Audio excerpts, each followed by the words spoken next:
entender la historia, tenemos que ir a la historia.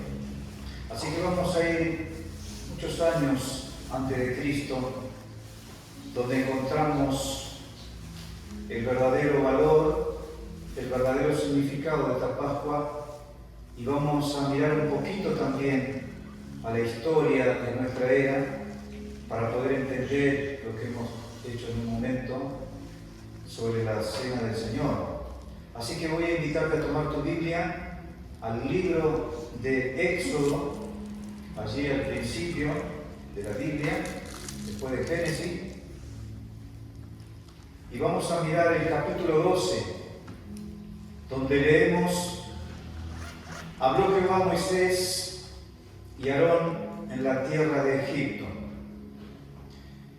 Hay muchas cosas acá que yo voy a pasar por alto por el tiempo.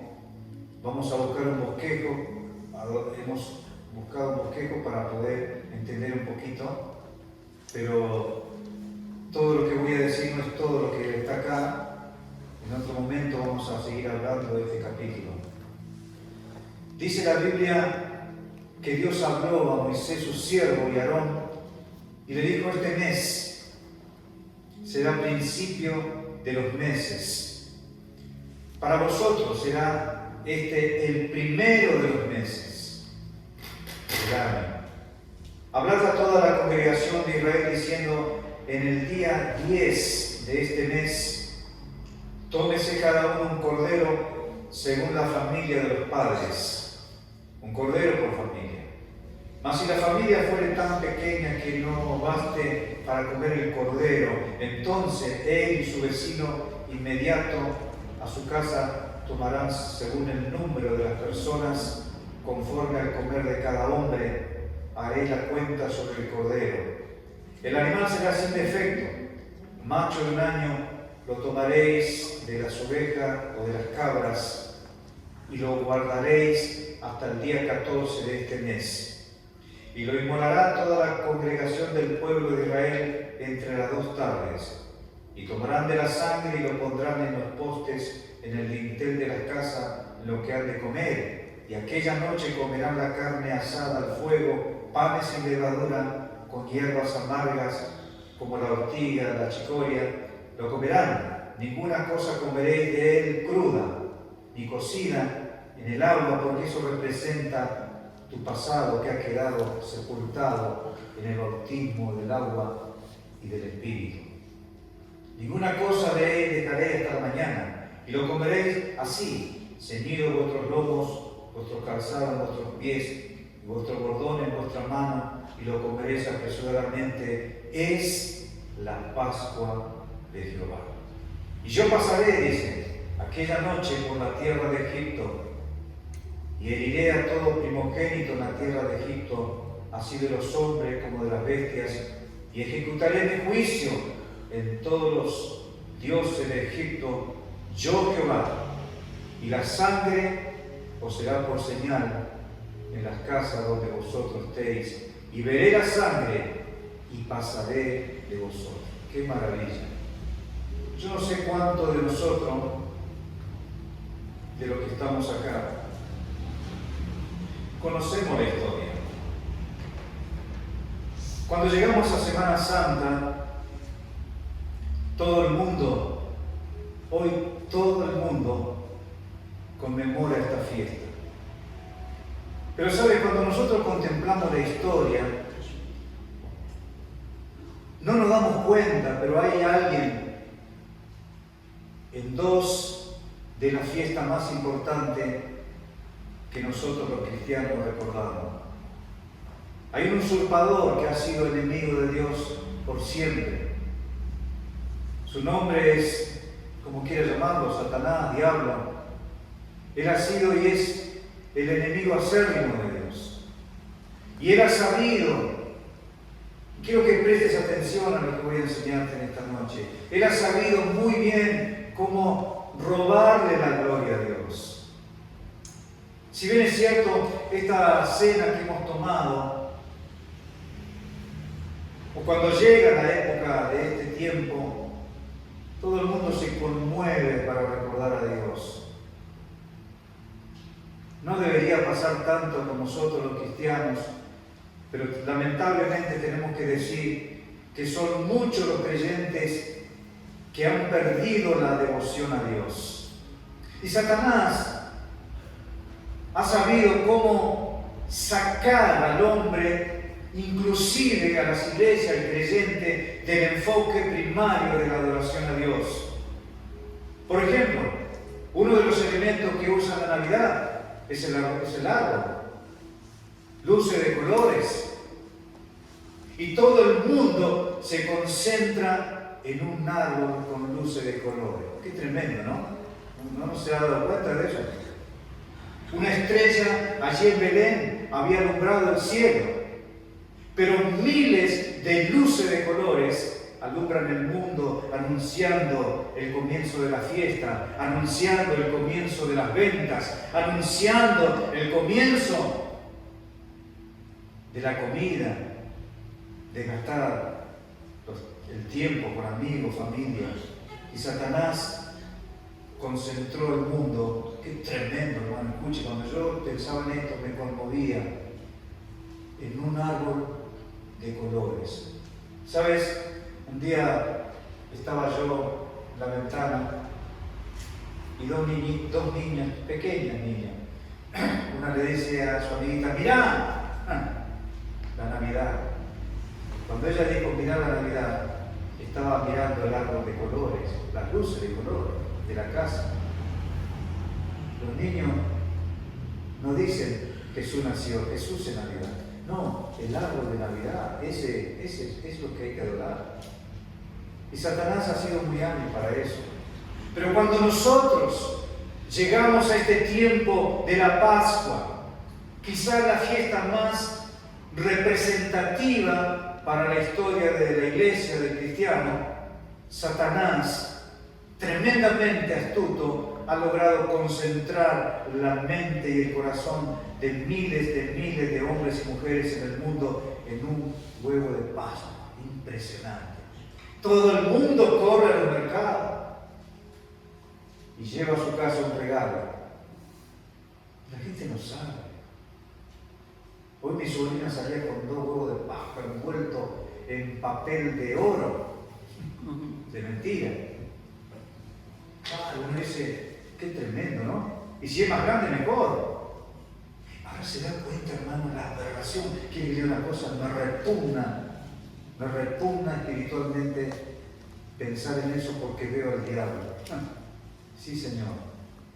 Y esto no le gusta a Satanás. ¿Sabes por qué te digo esto? Porque tenemos que madurar. Cuando vas a crecer, cuando vas a ir creciendo en la Biblia, te vas a dar cuenta. Si tú lees esto no lo piensas, pero ahora lo estás entendiendo. Cuando uno va madurando en el conocimiento profundo de la palabra de Dios, nos damos cuenta quién es Dios. Y nos repugna saber que detrás de esta fiesta hay un enemigo mortal llamado Satanás, padre de mentira, el principio de la mentira. Y todo el mundo sale a correr a los mercados. Ahora, no podemos hablar de la Pascua sin hablar de la cruz. La Pascua nos recuerda el amor del Calvario, donde se concentró todo el sentimiento profundo del amante más grande, que demostró el amor más grande en el sacrificio de su amado Hijo, que ha sido la acción más grande que el mundo jamás conoció. Eso es la Pascua. Es la demostración del amor de Dios. Allí en el monte Calvario está el corazón del amor de Dios. Lamentablemente, como decía, no todos entienden el verdadero significado de la Pascua, porque todos se concentran en un árbol, en un huevo, como quiera llamarlo, en una comida.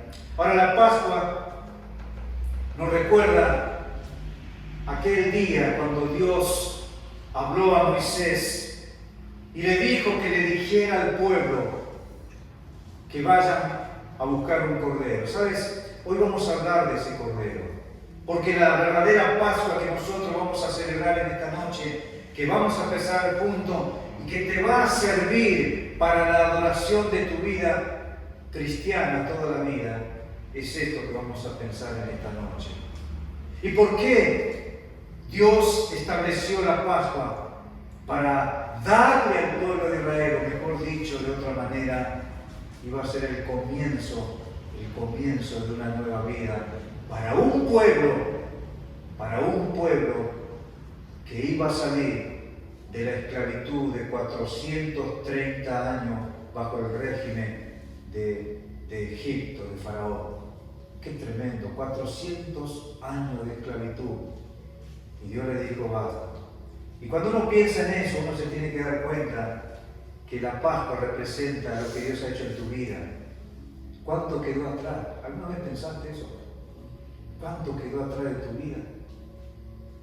Y si todos entendiéramos eso, hermano, esta iglesia estaría llena. Ahora te das cuenta de lo que estamos diciendo. Como decía en un momento, que la mayoría de los creyentes han perdido la devoción a Dios. No hay devoción. Y si entendiésemos lo que realmente significa la Pascua, estaríamos acá. Porque me daría cuenta tanto que Dios me perdonó. Tantas cosas que han quedado en el mundo. Yo vengo de la idolatría, agradezco a Dios. ¿Sabes? Muchas veces me he arrodillado a santo y a santo en mi casa, donde todos adorábamos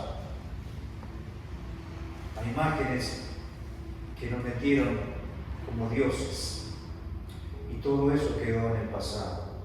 Hoy la iglesia está llamada a conmemorar la Pascua en la persona de Jesús, que ha sido, dice Pablo, sacrificada por nosotros en la cruz. 1 Corintios 5:7. La iglesia debe adorar de forma habitual al Señor Jesucristo que nos perdonó. Pan y vino. Ahora quiero que pienses un poco. No estamos adorando estos elementos. No hemos sido llamados a adorar una copa, el vino, el pan. No. Esos son elementos. Lo que tenemos que adorar es el significado que hay detrás de esos elementos. Que está la muerte del Señor Jesús, la entrega de su vida.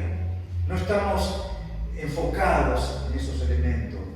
Estamos enfocados nuestra mente en adorar al Señor Jesucristo. Somos llamados a adorar a una persona. El apóstol Pablo en 1 Corintios 11:23 dice, todas las veces que comiere, haced. Es el verbo en tiempo de acción continua. Todas las veces que tomen esa copa y que coman ese pan, me tienen que adorar a mí, aquel que murió y que resucitó para nuestra justificación. Hoy estamos a principios de abril, o mediados. El pueblo judío tenía que recordar en marzo, abril, lo que iba a ser la Pascua. Ahora, la palabra Pascua viene de esa palabra, de ese verbo hebreo pasach, que significa pasar por alto. Por eso ahí dice el escritor, fíjense en el versículo 13, dice, yo veré la sangre, y dice, y pasaré. ¿Sabes? Cuando venga el juicio de Dios sobre este mundo,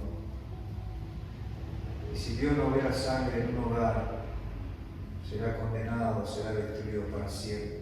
Si Él viniese hoy, nos llevará, porque nuestra vida está marcada por el valor de la sangre de la cruz.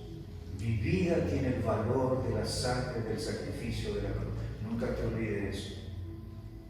Y esa palabra, y veré la sangre, y pasaré de vosotros. Y no habrá en vosotros plaga de mortandad.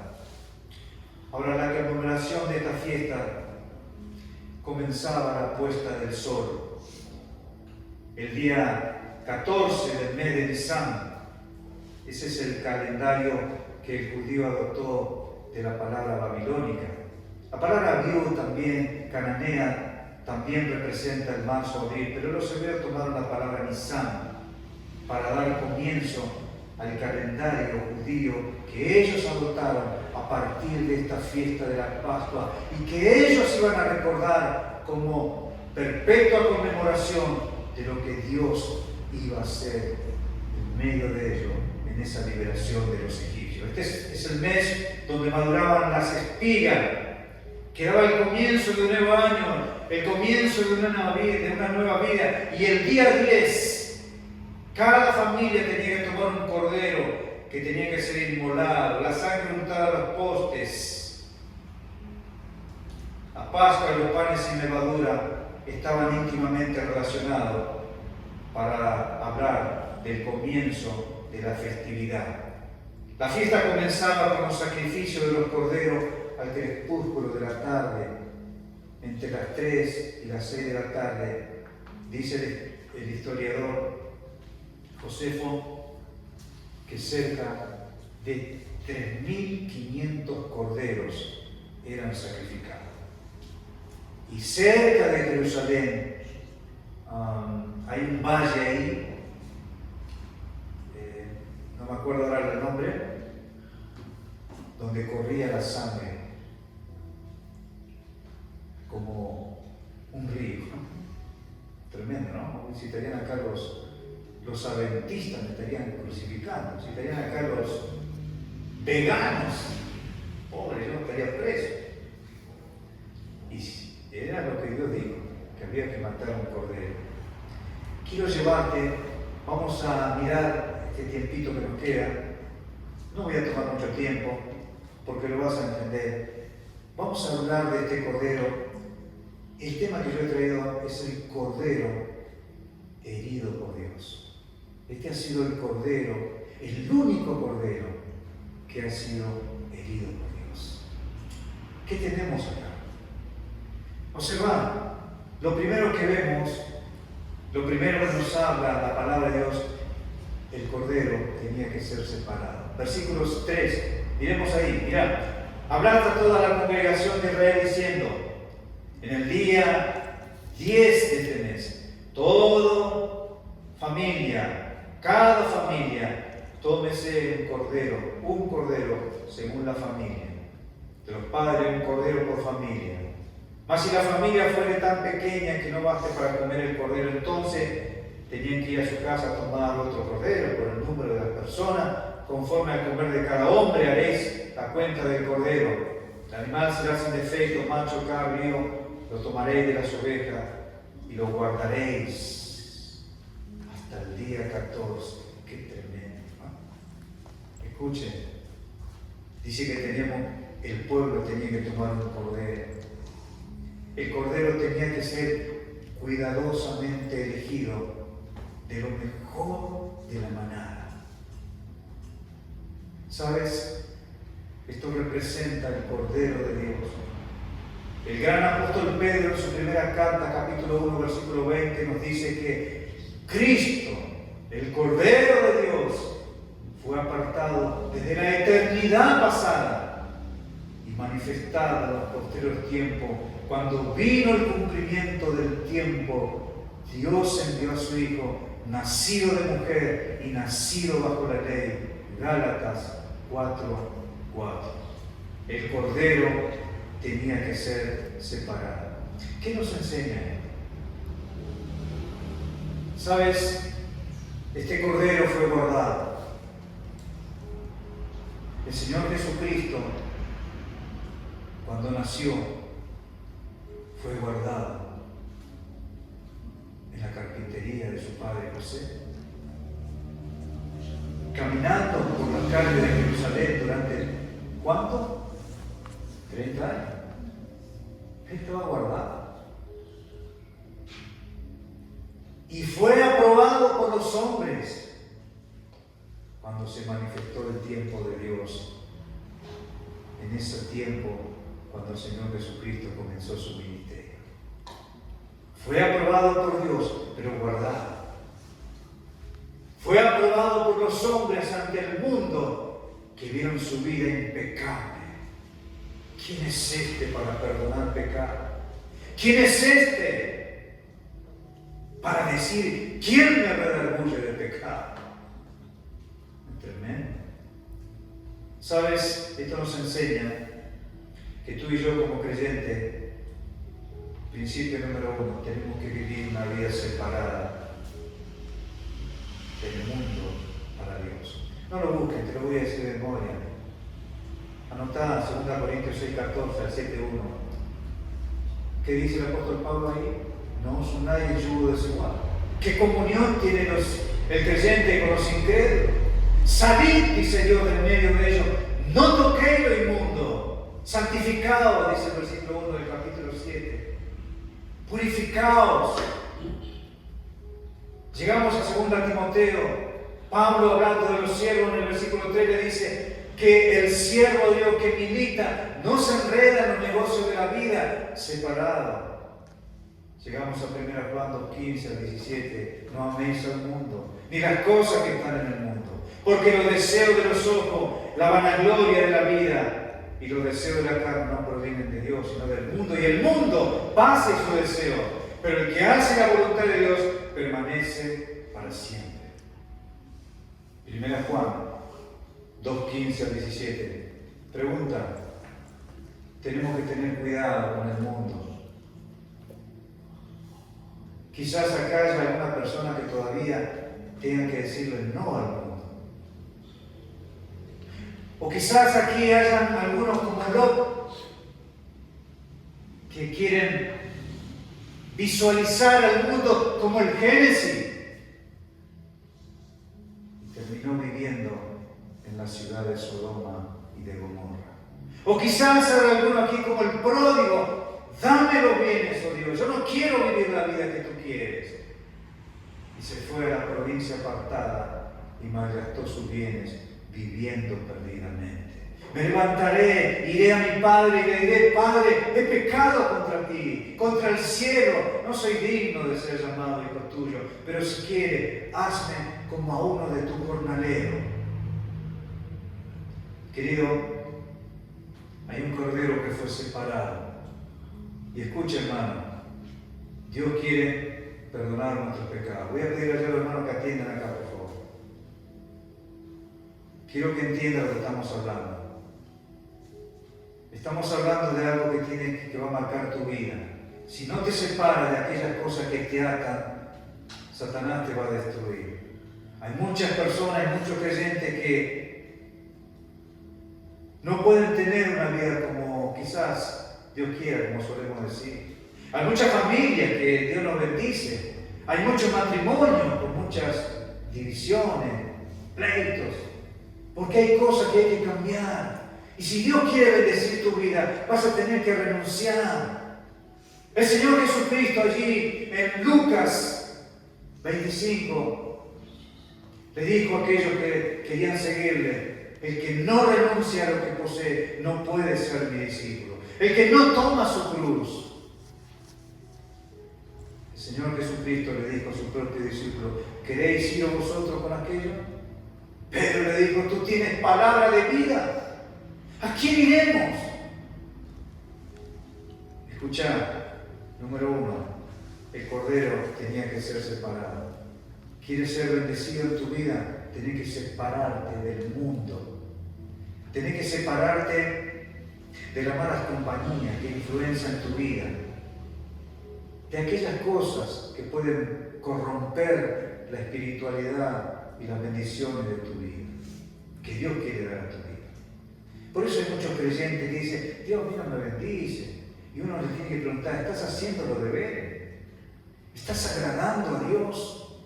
Escuche, la iglesia no es un refugio para religiosos. No, Señor. No estamos acá para refugiarnos. La iglesia es para que tú puedas crecer en esa relación con el autor de la vida, o con el autor que cambió tu vida. ¿Escuchó? Número 2, dice el versículo 5, el cordero tenía que ser separado. En esta Pascua dice el versículo 5, y el animal será sin mancha. Escuchen, el cordero no solo tenía que ser separado, el cordero tenía que ser santo, sin mancha y sin contaminación. santo, inocente, apartado de los pecadores, hecho más sublime que los cielos. Decía el escritor sagrado en Hebreos capítulo 7, versículo 26, el cual no hizo pecado ni se halló engaño en su boca. Cuando le maldecía no respondía con maldición, cuando padecía no amenazaba, sino que encomendaba la causa a aquel que juzga justamente. El apóstol Pedro, escribiendo esto, allí en el capítulo 2, versículo 21 al 22, Cristo fue el Cordero perfecto, el que no conoció pecado, por nosotros ha sido hecho pecado. Pero este Cordero Santo tenía que cargar en su cuerpo sobre el madero la maldición de todos nuestros pecados. Él tomó el juicio de los condenados, el delito de los culpables. Él tomó el pecado de la mujer adúltera, de la mujer samaritana, que Jesús le dijo: llama a tu marido, porque 5 maridos has tenido. Y el que ahora tiene no es tu marido. ¿Quién es este que sabe de mi vida? Él conoce nuestra vida. Él sabe cuando nosotros estamos viviendo para Él. ¿Tiene que haber una vida de confesión? Claro que sí. Quizás tú me digas, pero mire, predicador, yo quiero ser santo, yo quiero vivir agradando a Dios. Pero tiene que haber una vida de confesión, una vida de reconocimiento cuando le fallamos a Dios. Esto es la Pascua. Esto es el verdadero significado de la Pascua. El Cordero tenía que ser santo, pero el Señor Jesucristo, que no conoció pecado, la Biblia dice que la maldición de Dios cayó sobre él. Una cosa más, versículo 3.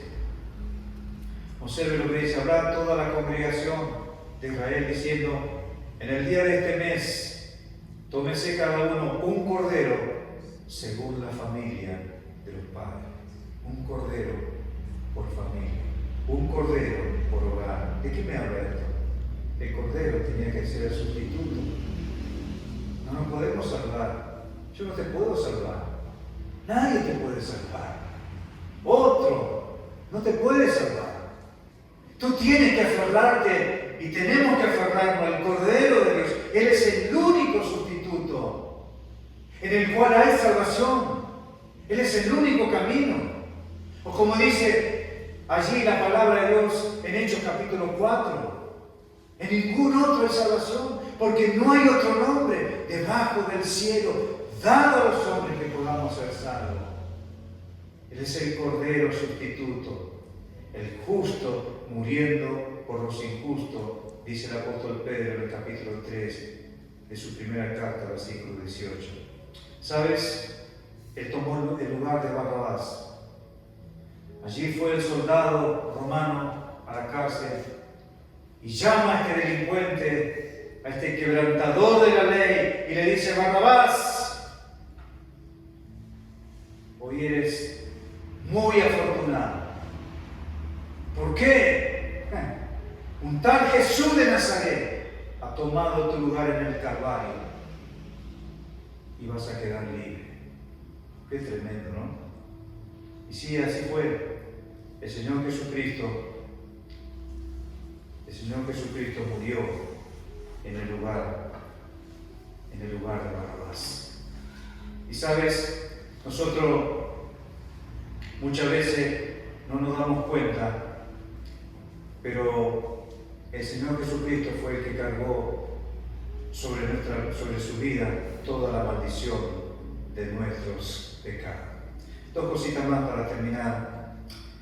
Pero antes te digo esto: Él llevó nuestras culpas en su cuerpo, el pecado. Él llevó nuestra condenación, la maldición. Él llevó la cruz, el sufrimiento. Y lo dice el versículo 7 acá en Éxodo. Observe lo que dice ahí: y tomarán de la sangre y lo pondrán en los postes, en el dintel de las casas en que lo han de comer. Y aquella noche comerán la carne, y yo pasaré, dice Dios, y veré la señal, un cordero sacrificado. ¿Sabes? Allí en la cruz está la más clara evidencia de la culpabilidad del rechazo de este mundo. ¿Sabes? Allí en Jerusalén, como nunca antes en la historia, el pecado tiñó de tiniebla y de oscuridad el cielo. Fue allí donde el corazón de los hombres quedó expuesto por el pecado. Fue allí donde el Cordero de Dios llevó sus pecados. Fue allí donde encontramos la prueba más fuerte de que Dios es enemigo mortal de todo hombre que peca en esta vida. Cuando dice que Él cargó la cruz y salió a un lugar llamado de la calavera, el lugar de la calavera. Gólgota en hebreo, Calvario en latín, Cranión en griego. ¿Sabes? Esas son las tres palabras que se usan. Y las tres palabras describen el lugar más horrendo de la historia de la humanidad. No se conoce muy detalladamente el lugar de la calavera. Quizá algún día vamos a conocer, mejor dicho, lo vamos a conocer en el milenio. Pero quiero decirte algo, desde ese lugar rocoso, figura de una calavera muerta, de un muerto, por así decirlo, es el lugar maldecido por Dios, es ese lugar maldito por Dios. Pero desde ese lugar que ha sido maldecido por Dios, ha venido la bendición de tu salvación. Desde ese lugar ha venido la bendición de nuestra salvación. Nunca te olvides el Gólgota, el Calvario, el monte de la calavera. Es emblema de sufrimiento, es emblema de sacrificio, es emblema de sangre y es emblema de salvación. Los padres tenían que pintar con la sangre del cordero los postes, las puertas de la casa, para que Dios en aquella noche pudiera ver como señal que ahí había un hijo de Dios, un hijo de su pueblo. Si Él tendría que venir hoy, nos va a ayudar, nos va a librar de la condenación, porque nuestra vida está marcada por la sangre del Cordero que fue inmolado. Una cosita más para terminar en esta noche, muy breve. ¿Sabes? Dice el versículo 12: pues yo pasaré aquella noche por la tierra de Egipto, heriré a todo primogénito en la tierra de Egipto, así de los hombres como de las bestias, y ejecutaré mi juicio. Y dice el versículo 13: y la sangre será por señal en las casas donde vosotros estéis. Y veré la sangre y pasaré de vosotros, y no habrá en vosotros plaga de mortandad. El ángel de Dios había pasado esa noche. Miles de egipcios murieron. Hemos hablado de un cordero que tenía que ser separado. Dios quiere llamarte en esta noche a separarte. Escucha bien lo que te voy a decir, de todos aquellos que te roban la bendición. Hemos hablado de un Cordero Santo. Dios demanda de nosotros también una vida inmaculada, pero no en el sentido extremo, no en el sentido perfecto, sino en el sentido de santificación. Hemos hablado del Cordero que tenía que ser sustituto. La familia tenía que tomar un cordero. Cada uno tenía que tomar un cordero. Cada familia era salvada por un cordero. El Señor Jesucristo fue nuestro cordero sustituto. O mejor dicho, como dice el escritor sagrado, que Dios se valió solo de un cordero, sin mancha. Un solo cordero bastó para un sacrificio irrepetible en la historia. Por último, vemos un cordero salvador. El cordero tenía que ser sacrificado entre las dos tardes. Vale decir, aquí está sellado de alguna manera la muerte del Señor Jesucristo, que comenzó a partir de las 3 de la tarde durante 3 horas allí en el Calvario. donde el Cordero de la Pascua fue sacrificado. ¿Sabe? El mundo nunca se estremeció tanto. Un centurión nunca fue tan conmovido con aquella muerte. Estaba acostumbrado a mirar muchos ladrones muertos crucificados. Los romanos tenían esa costumbre. No había una semana que no había un crucificado. Pero este era el único sacrificio irrepetible en la historia. Y él mirando ese sacrificio dijo, este hombre era Dios. Tremendo. Ese hombre, si no se salvó, por Dios, nunca sus ojos vieron tanta pureza.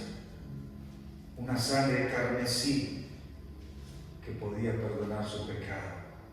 Fue el Cordero Salvador que Juan el Bautista pudo decir, he aquí el Cordero de Dios que quita el pecado del mundo. Juan 1:29. El profeta Isaías nos dice que el Cordero sería llevado al matadero, enmudeció, no abrió su boca. Es el Cordero de salvación. Quiero hacer por esto una última pregunta. Todo lo que estamos acá, tenemos que saber si realmente tenemos la salvación por este Cordero, por la sangre de este Cordero. Escuchame, hermano, amigo, la iglesia nos salva. ¿Escuchó? No nos salvamos, no nos mantenemos a salvo por estar acá en esta iglesia. El bautismo tampoco salva. Las buenas obras nos salvan. Ser buena persona tampoco me salva, y mucho menos ser un religioso. Tampoco me salva la Biblia. Lo que me salva es tener a Cristo en mi corazón. ¿Escuchó? Y si tú tienes a Jesús en tu corazón, eso va a cambiar tu vida. Por eso hay gente que no cambia. Porque el Cristo de la cruz está afuera, no está en el corazón. Para cambiar tu vida, Cristo me tiene que salvar, el Cordero de salvación, el que murió por mis pecados y que resucitó para nuestra justificación. Vamos a orar en esta noche.